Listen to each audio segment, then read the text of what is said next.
우리 성도님들 지나간 한 주간 동안 어떻게 사시고 지내셨습니까?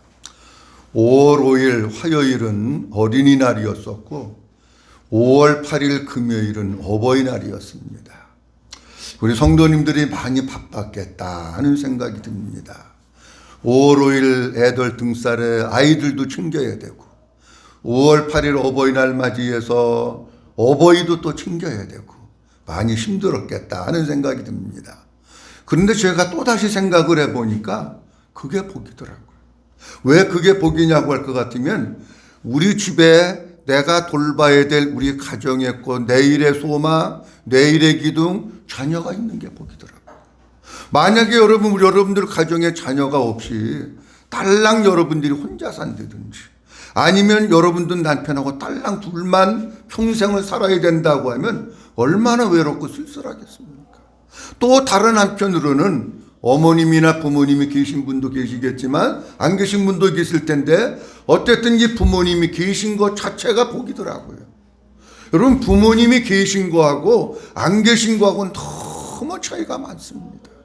내가 그래도 돌봐드려야 될 부모님, 내가 그래도 섬겨야 될 부모님이 있다고 하는 게 얼마나 큰 축복인지 몰라요.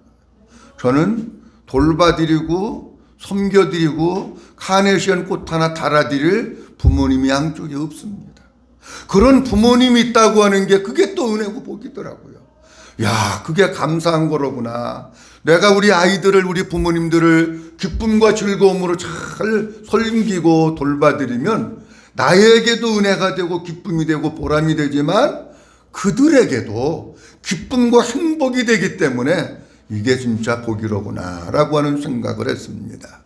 오늘 어버이 주일인데 어버이 주일에 대한 설교는 다 못하지만 제가 얼마 전에 언어의 재해석이라고 하는 글을 하나 밴드에다가 올렸습니다. 보신 분도 계시고 못 보신 분도 계실 겁니다. 오늘 먼저 설교 시작하기 전에 언어의 재해석에 대한 말씀 좀 간단히 드리고 오늘 말씀을 좀 드리려고 합니다. 제가 일주일에 한 번씩 목사님들, 사모님들이 함께 모여가지고 찬양하고 함께 기도하고 함께 말씀 나누고 소그룹으로 모여서 나눔하고 같이 기도하고 그러는 모임에 참석을 합니다. 근데 얼마 전에 어떤 사모님이 소그룹 모임 가운데 그런 말씀을 하시는 거예요. 친정 아버님하고 어머님하고 같이 사셨었는데 그만 아버님이 얼마 전에 돌아가셨어요. 어머님은 연세도 많으시고 혼자 계신데 매 주일마다 버스 타고 가면 2시간 가야 된대. 2시간 가는 거리를 매 주일마다 가가지고 뭐 반찬도 해갖고 가고 또 엄마 신앙도 없지만 그래도 예배라도 한번 드려주고 기도라도 한번 해드리고 이렇게 오는 게 굉장히 시간이 많이 간 거예요. 그러다 보니까 매 주일마다 2시간 가야지요, 2시간 와야죠. 버스 타고 얼마나 힘들겠어요. 그 사모님 마음 가운데 무슨 마음이 생겼느냐고 하면 어머니를 우리 집 가까운 데다 좀 모셔놓고 그리고 내가 돌보는 게 좀 낫겠다. 그런 생각을 해가지고 어머니에게 얘기를 해가지고 그 사모님 사시는 그 아파트 거기 가까운 데다가 이제 모셔놓고 이제 모시는데 너무 힘들대는 거예요. 왜냐하면 일주일에 한 번만 보고 일주일에 한 번만 잔소리를 들으면 되는데 이거는 매일 가서 봐야 되고 매일 잔소리를 들어야 되는 거야. 여러분 사람이 나이가 들면은요 느는 거는 딴 거 없어요. 잔소리밖에 없는 거예요. 가서 일으켜드려야 되지, 세수시켜드려야 되지, 옷 입혀드려야 되지 뭐 이런 거는 딸이니까 그냥 기쁜 마음으로 하는데 그 사모님에게 있어서 뭐가 제일 힘드냐고 하면 엄마가 딸 보면 아유 죽어야 되는데 왜 안 죽어, 빨리 죽어야 되는데 자꾸 이런 소리를 듣는 게 딸이 너무 속상하고 힘든 거야. 그러면서 자기 어머니가 그런 얘기 할 때마다 마음도 아프고 어떻게 점점 인생의 생명의 등불이 이렇게 꺼져나가는 것 같으니까 마음도 안타깝고 그게 막 속상하다고 그런 얘기를 하시더라고요. 연세 드셨으면 야 내가 건강하게 잘 살다가 그냥 9988이라고 해가지고 그냥 88하게 살다가 그냥 싹 가야 되는데 뭐 이래든지 그냥 만나기만 하면 죽어야 되는데 뭐 늙은이 안 죽는다 그러니까 이게 딸이 힘든 거야. 그런 얘기를 쭉 하더라고요. 참 희한한 게 그 사모님이 그런 얘기를 하는데 요 마음 가운데서 딱 주님이 어떤 마음을 주시냐고 하면 언어에 이건 내가 이런 단어가 있는지도 나는 몰라. 근데 요 마음 속에서 언어의 재해석 그렇게 딱 말씀하시더라고요. 언어의 재해석이라고 하는 말씀이 이 속에서 딱 얘기할 때 내가 알아들은 거예요. 아, 하나님께서 우리 사모님이 힘든 건 아시지만 뭐가 필요하느냐? 언어의 재해석이 필요하다고 하시는구나 라고 하는 걸 내가 알아들은 거예요. 그래서 나눔이 끝나고 내가 사모님한테 그런 말씀을 드렸어요. 그 사모님이 얼마나 이해하셨는지는 몰라도, 사모님, 물론 어머님이 그런 얘기를 하시니까 힘드시죠. 근데 하나님이 원하시는 것은 언어의 재해석이 필요하다고 하시네요. 언어의 재해석이라고 하는 것은 어머니가 나 빨리 죽어야 되는데 죽고 싶다, 그게 진짜 어머니의 속마음이 아니라는 거예요. 사람은 말하는 게 속에 있는 말을 하는 경우도 있고 겉에 있는 말을 하는 경우도 있습니다. 그것을 어머니가 죽고 싶다고 하는 말을 언어의 재해석을 이 사모님이 할 수 있으면 그게 어떻게 들려지느냐고 하면, 나 더 살고 싶어, 나 오래 살고 싶어, 나 조금 더 살고 싶어, 그 말이에요 그게. 그 내가 그렇게 얘기하니까 아니에요, 우리 어머님은 진짜 그러는 거예요. 그러더라고. 보세요, 여기 이제 어머님이 계십니다. 예를 들어서 우리 권사님이 어머니라고 생각하고 우리 권사님이 나 빨리 죽어야 되는데 안 죽어, 빨리 죽어야 돼, 이럴 때에 종합영양제 좋은 거 비싼 거를 하나 싹 갖다가 드리면서, 엄마 이거 잡수시면 엄마 맨날 죽으면 좋다 그랬잖아, 5분이면 그냥 간대. 그래가지고 엄마한테 종합영양제를 한번 갖다 줘보라고. 자, 그러면 보세요, 아멘 할렐루야, 진짜 너 효자다, 너무 고맙다, 그리고 물 가지고 얼른 먹을까요? 아닙니다. 먹는 사람 없습니다. 여기 입에서부터 튀어나오든지 쥐팽이를 가지고 있다면 쥐팽이로 쥐빵맹이를 대고 더 맞든지 둘 중에 하나예요. 안 먹습니다, 여러분. 그러니까 빨리 죽고 싶다고 하는 얘기는 뭐냐고 하면, 진짜 내가 죽고 싶다고 하는 게 아니라 조금이라도 더 살고 싶어, 나 건강하게 살고 싶어, 오래 살고 싶어, 그 얘기예요 그게. 그거를 언어의 재해석을 통해서 알아들을 때에 이 내가 상처가 덜 되고 속이 덜 상하는 거예요. 근데 여러분, 언어의 재해석이라고 하는 것은요, 우리 일상생활에 꼭 부모 자식 간의 관계뿐만 아니라 사는 관계 속에서도 언어의 재해석이 꼭 필요합니다. 예를 들어 가지고 어떤 사람이 우리 집에 왔어요. 아니면 남편이 저녁 때 왔어요. 근데 여보 배고프지? 안 배고파, 그냥 던질만 해. 그러면 배고프다는 얘기, 안 배고프다는 얘기예요. 배고파, 나 빨리 밥 줘. 그런데 부인한테 밥 달라고 그러니까 미안하니까 괜찮아, 이렇게 얘기하는 거지. 그걸 말을 그대로 받아들이면 안 되는 거예요. 그러니까 그러잖아요. 제가 가끔 말귀를 알아들어야 된다. 여러분, 부부관계도 말귀를 잘 알아들어야 돼요. 부부관계도 말귀를 잘 못 알아들어가지고 언어의 재해석이 안 되면 어떻게 당신은 말하는 거 뭐냐, 그따위 말 뺏기 못하냐, 이렇게 되는 거야. 근데 언어의 재해석을 통해서 들으면은 그 말이 뭔가가 다시 들리는 거야. 그 말이 다시 들릴 때에 진짜 부모님을 위해서 효도할 수 있고, 부모님을 불쌍히 여길 수 있고, 부모님이 애처로워지는 거예요. 부모님이 더 사랑스러워지는 거예요. 사랑하는 성도 여러분, 어른들을 모시고 산다고 하는 건 정말 어려운 겁니다. 근데 우리는 보통 그냥 얼마만큼씩 만나는지 모르지만 이렇게 만나잖아요. 일주일에 한 번, 만 달에 만나잖아요. 부부가 살면서도, 우리 아이들과 대화를 하면서도, 또 부모님과의 대화를 하면서도 언어의 재해석이 꼭 필요합니다. 여러분, 우리 아이들이 이제 청소년기에 들어와가지고 사춘기에 있는 아이들이 많습니다. 사춘기에 있는 아이들의 특징은 뭐냐고 하면 짜증을 자주 냅니다. 성질을 자주 냅니다. 버럭버럭 소리 지르고 대들고 문 쾅쾅 닫고 발길로 걷어차고 이럽니다. 근데 그게요, 부모가 언어의 재해석을 통해서 아이들의 소리를 들을 수 있어야 돼요. 대개가 사람들의 몸에서 나오는 언어가 어떤 언어냐고 하면, 다 그런 건 아니지만 나 좀 사랑해 주세요, 이런 언어가 많습니다. 여러분, 아이들이 괜히 짜증내요. 이놈 새끼 어디다 대고 짜증내고 그래, 이러면은 안 되는 거야. 왜 얘가 그럴까? 얘가 요새 마음이 힘들구나. 엄마가 그거를 갖다가 재해석을 해서 들을 때에 아이의 마음을 만져줄 수가 있는 거예요. 언어의 재해석의 그 은혜가, 그 귀가 열려지시기를 주의 이름으로 축원합니다. 오늘 본문 말씀 출애굽기 2장 1절서부터 10절 말씀을 본문으로 해서 죽음에서 생명으로라고 하는 제목을 가지고 하나님의 말씀을 선포합니다. 지난주에 본문에 대한 배경의 말씀 다 드렸는데 모세가 태어난 환경은 죽을 수밖에 없는 환경 속에서 태어났습니다. 그런데 전적인 하나님의 은혜로 죽지 아니하고 살아난 거예요. 그래서 제가 본문 말씀을 보면서 모세의 삶은 죽음에서 생명으로구나, 이렇게 말씀을 깨닫고 설교 제목을 죽음에서 생명으로 그렇게 정했습니다. 오늘 어버이 주일인데 우리가 어버이 공경도 해야 되지만 우리가 공경받는 부모로 잘 세워지는 것도 무엇보다도 중요합니다. 지난주에 이어서 오늘 계속해서 몇 가지 말씀을 드리려고 합니다. 첫째로는 자녀의 영적 생명을 살리는 일을 위해서 믿음으로 최선을 다하라고 하십니다. 자, 제가 다시 한번 얘기합니다. 자녀의 영적 생명을 살리는 일을 위해서 믿음으로 최선을 다하라고 하십니다.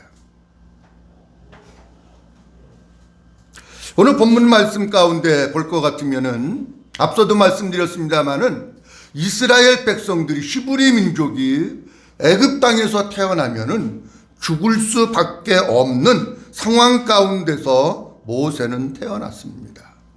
뒤에는 하나님께서 섭리하셨고 현실 속에서는 모세의 아버지 아브람과 모세의 어머니 요게벳이 믿음을 가지고 끝까지 포기하지 않고 아들을 갖다가 살리는 일에 최선을 다합니다.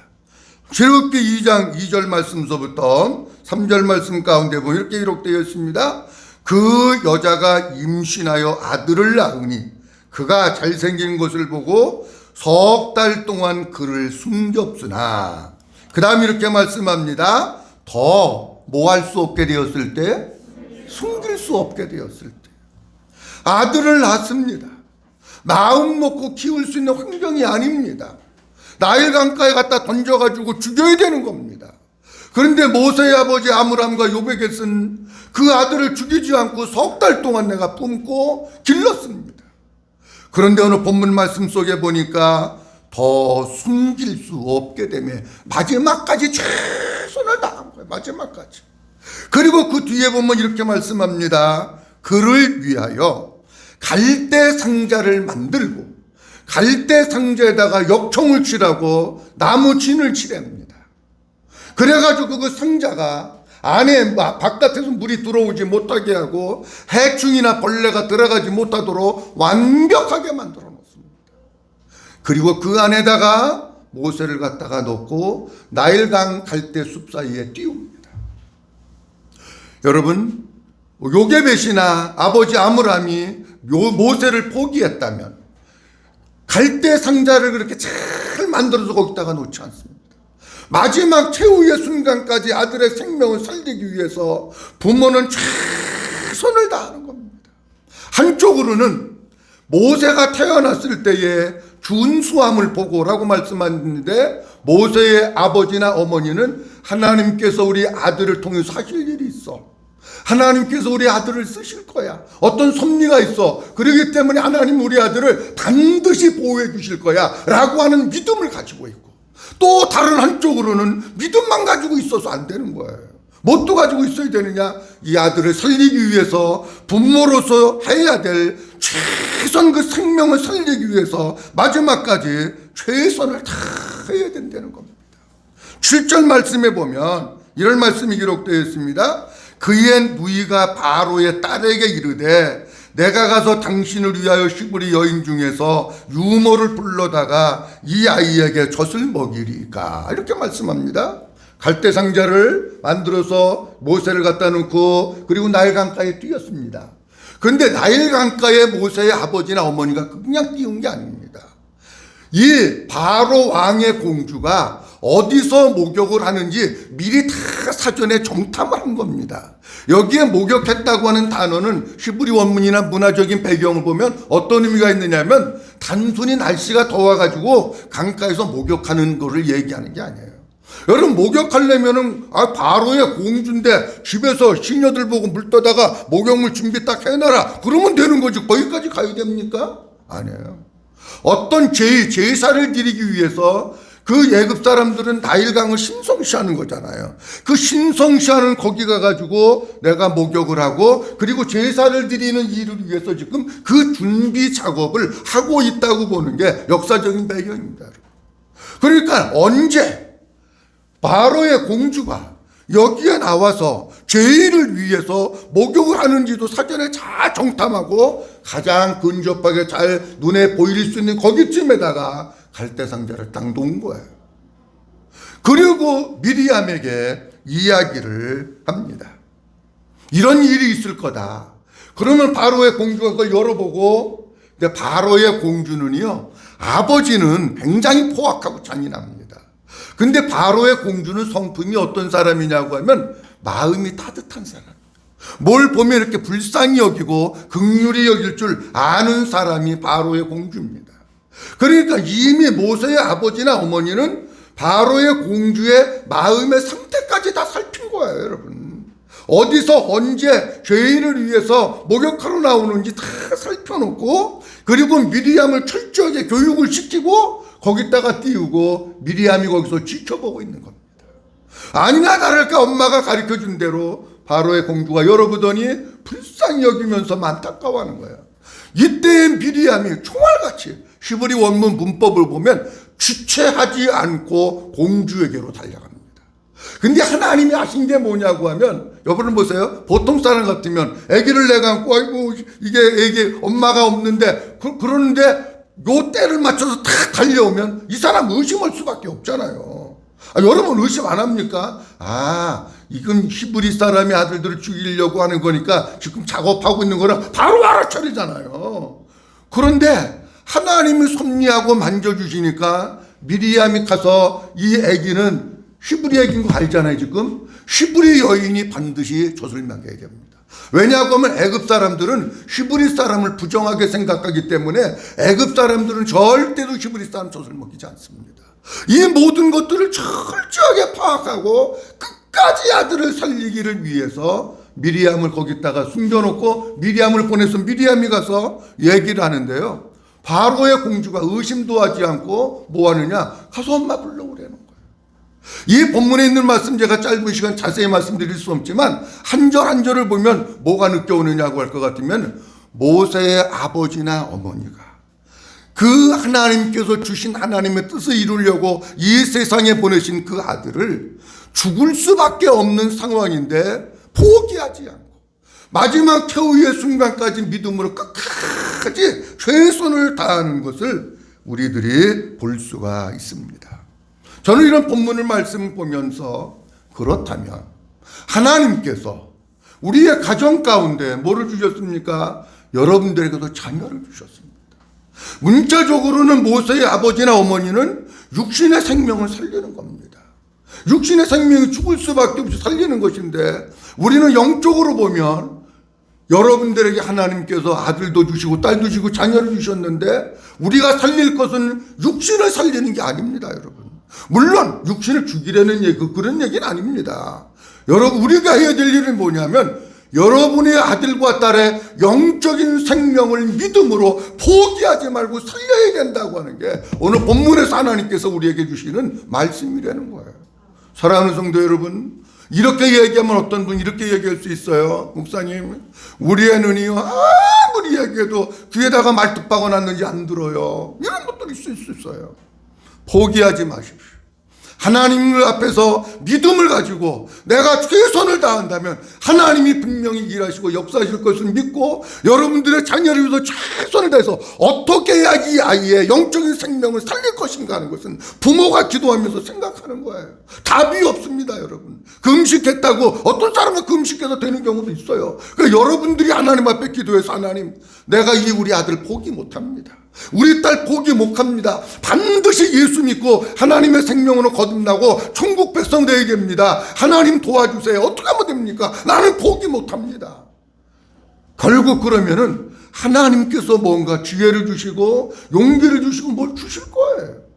바라기는 여러분들의 자녀가 교회 안 나오고 여러분들의 자녀가 신앙생활 안 한다고 몇 번 그냥 얘기해 보다가 목사님 내가 얘기해봐도 안 돼요. 그러고 포기하지 말고 모세의 부모님같이 믿음을 가지고 끝까지 최선을 다해서 여러분들 자녀들을 하나님의 생명으로 살리는 이런 부모들이 될 수 있기를 주의 이름으로 축원합니다. 둘째로 어쩔 수 없는 한계 상황에 하나님이 개입하셔서 일하기를 위해서 기도하라고 하십니다.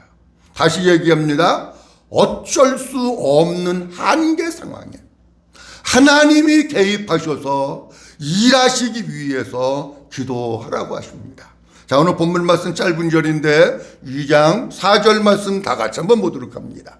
2장 4절 말씀, 그의 누이가 시작. 그의 누이가 어떻게 되는지를 알려고 멀리 섰더니. 아멘. 잘 보십시오. 자, 올 때는 아버지하고 어머니하고 누이 미리암하고 같이 왔을 것 같아요. 자, 그런데 이제 아버지하고 어머니가 시켜서 여기다 띄워놓고 아버지하고 어머니는 갑니다. 보세요. 아버지와 어머니는 할 수 있는 게 없습니다. 한계 상황입니다. 어쩔 수 없는 상황입니다. 마지막 골목입니다, 여러분. 내가 해야 될 최선을 다해서 거기다가 놓고 집에 간 거예요. 여러분들의 자녀가 그렇게 해서 거기 띄워졌다면 어쩔 수 없는 이 상황, 내가 할 수 없는 그 상황, 여러분들은 집에 가서 뭐 하겠습니까? 감이 오십니까? 내 아들이 지금 죽느냐 사느냐 나일강에 띄워놓고 여러분들 집에 오셨어요. 여러분들 집에서 뭐 하시겠습니까? 텔레비 틀어놓고 드라마 보고 그런 거 보면서 좋아하시겠습니까? 모세의 누이 미리암이 갈대상자를 띄워놓고 멀리서 봤다. 여기 멀리서 봤다고 하는 히브리 원문의 뜻은 어떤 뜻이냐고 하면 두 가지 의미가 있는데, 하나는 문자 그대로 거리가 멀어서 가까이 하지 못하고 멀리서 봤다는 얘기입니다. 그 다음에 또 하나는 너무 멀리 있어서 내가 가서 도와줄 수 없는, 어쩔 수 없는 상황, 인간의 한계 상황에 부딪혔다고 하는 게 히브리 원문의 뜻입니다. 성경 한번 찾아보도록 합니다. 시편 10편 1절 말씀에 보면 이렇게 말씀하고 있습니다. 여호와여, 어찌하여 멀리 서시며 어찌하여 환난 때에 숨으시나이까. 멀리 있으면 도와줄 수 없는, 어쩔 수 없는 상황. 22편 1절 말씀에도 내 하나님이여, 내 하나님이여, 어찌하여 나를 버리셨나이까. 어찌 나를 멀리하여 돕지 아니하시나이까. 이렇게 말씀. 뭔 얘기냐고 하면, 멀다고 하는 것의 또 하나의 의미는 인간적으로는 어찌할 수 없는 한계 상황 가운데 놓여 있다고. 마음은 가가지고 내가 안고 싶죠, 누나인데. 그런데 마음은 그렇게 안고 싶지만 한계 상황에 부딪혀서 더 이상 내가 도와줄 수 없는, 누나도 도와줄 수 없는 거예요. 아버지도 못 도와줘, 엄마도 못 도와줘, 아무도 못 도와줍니다. 아버지께 맡기는 것밖에 없어요. 하나님이 일하시도록 맡기는 것밖에 없어요. 저는 이 본문 말씀을 보면서 모세의 아버지하고 어머니 집에 가서 뭐 했을까? 모세의 누이가 어쩔 수 없는 상황, 내가 어떻게 해볼 수 없는 상황, 인간의 한계 상황에 부딪혀서 자기의 남동생을 강에다가 띄워놓고, 모세의 누이는 뭐 했을까?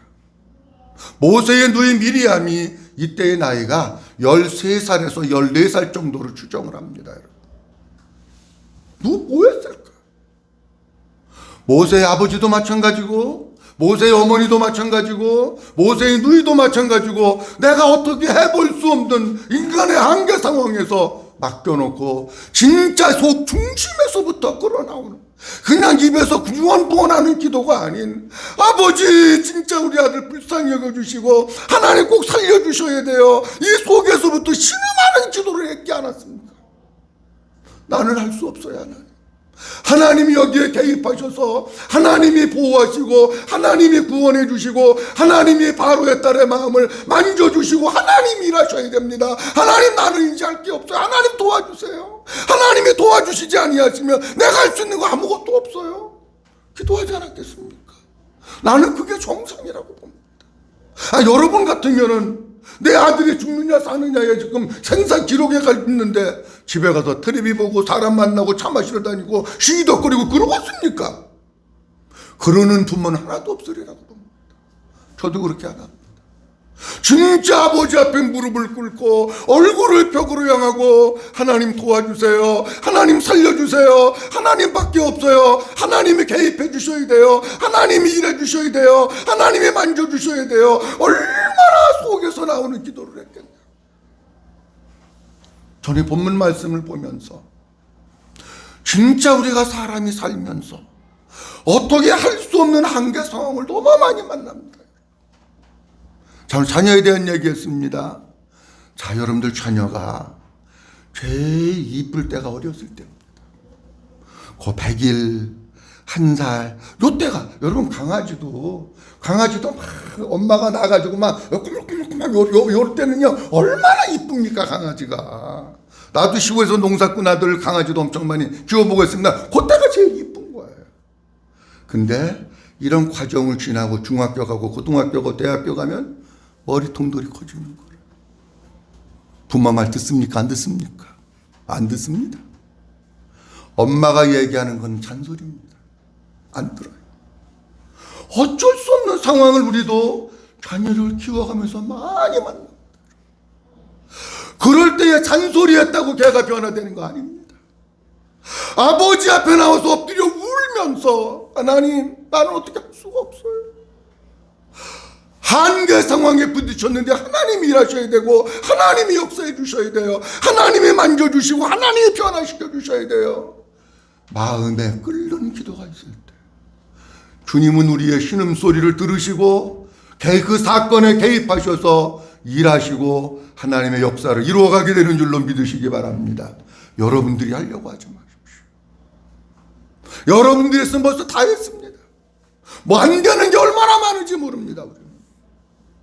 인간의 한계 상황에 부딪혔을 때 반드시 주님이 그 속에 개입하셔서 일하시길 위해서 기도함으로 말미암아 하나님의 일하심을 보면서 사는 우리 모든 성도들이 될 수 있기를 주님의 이름으로 축원합니다.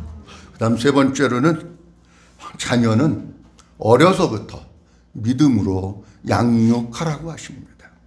오늘 본문 말씀 속에 보면 이런 말씀이 있습니다. 8절 말씀에 보면 7절에도 나와 있고 8절 말씀에도 있고 계속해서 반복되는 10절에도 있고 있는데 8절에 보면 이렇게 말씀합니다. 바로의 딸이 그에게 이르되 가라 하매 그 소녀가 가서 그 누구의 어머니를? 아기의 어머니를. 7절 말씀 끝에도 볼 것 같으면은 히브리 여인 중에서 유모를 불러다가 이 누구에게? 아기에게. 9절 말씀에 보면 바로의 딸이 그에게 이르되 이 누구를 데려다가? 아기를 데려다가. 그 뒤에도 보면 내가 삭슬 줄 것인데 이 여인이 뭐담 누구를 데려다가? 아기를 데려다가. 10절 말씀에도 보면 그 누가 자라매? 아기가 자라매. 아기라고 하는 단어가 계속해서 반복해서 나옵니다. 근데 여러분, 이 아기를 데려다가 젖을 먹인다, 유모를 데리고 온다 라고 하는 이 단어 속에는 어떤 뜻이 있느냐고 하면 그냥 유모가 아기에게 젖만 주는 걸 의미하고 있지 않습니다. 여기 데려다가 라고 하는 그 원문의 뜻이 포함하고 있는 것은 어떤 뜻이 있느냐고 하면 양육한다, 가르친다, 교육한다, 그런 뜻입니다. 그러니까 바로의 이 모세가 어머니가 데리고 왔잖아요. 자기 엄마잖아요. 자기 엄마가 데리고 와서 시한부로 키우고 있는 거예요, 지금. 요때가 되게 모세가 몇 살까지 엄마가 키웠다고 보느냐고 하면 정확한 그 성경에 나이의 기록이 없기 때문에 정확한 건 모르지만 대개 그때 당시의 문화적인 배경을 봤을 때에 적게는 3살. 그 사람들이 얘기는 3살, 4살은 만의 개념입니다. 적게는 만 3살, 많게는 만 4세까지 모세의 어머니가 젖을 먹이면서 그를 위해서 기도하고 하나님 말씀을 가르치고 양육하고 교육하고 가정생활은 어떻게 하고 교회생활은 어떻게 하고 사회생활은 어떻게 하고 이 모든 교육에 대한 책임을 누가 지느냐고 하면 어머니가 지는 겁니다. 그러면 보세요, 우리가 하나님 이 아기가 내 품에 다시 돌아왔어. 마음껏 자유롭게 키울 수 있는 거예요. 근데 4살이 되면 또 줘야 돼. 근데 분명히 하나님의 입장에서 볼 때 이 아이는 하나님이 쓰실 아이야. 히브리인들은 지금도 아이들을 철저하게 어려서부터 성경으로 양육합니다. 그러니 모세의 어머니는 아니 초등학교 들어갈 때까지만 해도 좀 마음의 여유가 있을 텐데 4살 정도 되면 돌려줘야 되는 시간이 촉박한 가운데, 여러분 예를 들어서 보통 사람이 1시간 성경 가르친다 그러면 몇 시간 가르쳤을 거고, 보통 사람이 1시간 위해서 기도했다 그러면 몇 시간 기도했을 거고, 아니 그렇게 이해가 안 됩니까 여러분? 그러니까 되잖아요. 그러니까 모세는 어려서부터 철저하게 신앙의 양육을 누구를 통해서 배웠느냐고 할 것 같으면은 어머니를 통해서 배우고 들은 거예요. 너는 히브리 사람이다. 너는 하나님이 쓰실 것이다. 너를 위해서 하나님은 놀라운 계획을 가지고 있다. 너는 어디에 가서든지 바로의 궁에 있든지 히브리 사람인 것을 잊지 말고 하나님을 잊어버리지 말고 하나님 경외하는 거 잊어버리면 안 된다. 계속해서 4년 동안 가르친 결과 40년 바로의 궁에서 바로의 학문과 학술과 모든 것을 배웠지만 이 속에는 뭐가 있었느냐? 하나님이 있었던 거예요. 이 속에는 뭐가 있었느냐? 히브리 정신이 여기에 있었던 거예요. 근데 그걸 어려서 안 가르쳐 놓으면 커가지고는 그냥 세상 사람 돼버리는 거예요. 여러분, 가정예배를 드리라고 하는 것도 다른 거 아니에요? 가정예배를 통해서 계속해서 기도하고 말씀으로 젖어 들어가고 그러면서 어려서부터 하나님의 사람으로 잘 길러라고 하는 것이지, 내가 여러분들 괴롭히려고 하는 거예요. 신앙의 자녀로 만들려면 언제부터가 중요하느냐? 어려서부터가 중요해요. 근데 어려서부터가 중요하지만 신앙생활은 계속해서 부모님이 지도하고 기도해야 되는 거예요. 성경 말씀 조금 찾아보도록 합니다. 잠언 22장 6절 말씀 보도록 합니다. 잠언 22장 6절 말씀, 마땅히 행할 길을 누구에게 가르치라고요? 아이에게 어려서부터 가르치는 거예요. 그리하면 늙어도 그것을 떠나지 아니하리라. 에베소서 6장 4절입니다. 또 아비들아, 너희 자녀를 노엽게 하지 말고 오직 주의 교훈과 훈계로 뭐하라? 양육하라고. 그러니까 정말 부모가 어려서부터 해야 될 것은 다른 것이 아니고 우리의 자녀들을 어려서부터 하나님의 말씀으로 잘 가르치고 양육하고 기도하는 게 진짜 부모가 해야 될 일이고, 이런 부모가 후에 자녀들에게 공경받고 존경받는 부모가 되는 줄로 믿으시기 바랍니다. 오늘 말씀의 결론입니다. 요한복음 5장 24절 말씀에 보면 이런 말씀이 있습니다. 우리 주님이 말씀하십니다. 내가 진실로 진실로 너희에게 이르노니 내 말을 듣고 또 나 보내신 이를 믿는 자는 영생을 뭐했고? 얻었고 심판에 이르지 아니하나니 사망에서 어디로 옮겼다고요? 생명으로 옮긴 거예요. 오늘 모세의 모습을 보면서 이 말씀하고 잘 어울리는 말씀 같다라고 하는 생각이 듭니다. 모세는 죽을 수밖에 없는 환경 가운데 믿음의 아버지, 믿음의 어머니를 만나서 그 죽을 수밖에 없는 아이를 부모가 살려냈습니다. 우리 주님은 이 땅에 사람의 몸을 입고 오셔서 우리 죽을 수밖에 없는 우리들을 십자가상에서 죽으심으로 우리를 살려내셨습니다. 이제 우리 부모님들이, 여러분들이 해야 될 게 있다면 모세의 어머니와 아버지같이 우리 주님과 같이 우리 성도님들이 포기하지 말고 믿음으로 여러분들의 자녀를 반드시 믿음으로 살려내는 부모가 될 수 있기를 주의 이름으로 축원합니다. 그리고 제가 해마다 말씀드립니다. 진짜 효도 중에 최고의 효도는 뭐냐? 돈 많이 드리는 게 아닙니다. 물론 용돈도 드리세요. 근데 그것보다 더 중요한 건 뭐냐고 하면 여러분들 부모님들을 사망에서, 죽음에서 건져내서 살려내는 게 최고의 효도입니다. 여러분, 부모님 돌아가시고 아무리 울고불고 해봐야 끝난 겁니다. 여러분들 부모님들 살아계실 때에 여러분들 부모님들 복음 전하고 위에서 기도하고 전도해서 여러분들 부모님들을 사망과 죽음에서 살려내서 하나님의 생명으로 거듭나게 하고 하나님의 자녀로 만들고 천국 백성 되게 하는 게 진짜 가장 최고의 효도입니다. 사랑하는 성도 여러분, 아버지의 마음이 필요합니다. 믿음이 필요합니다. 주님의 은혜가 필요합니다. 우리는 한계 상황에 부딪힐 때가 너무 많습니다. 포기하지 마십시오. 믿음으로 최선을 다하시기 바랍니다.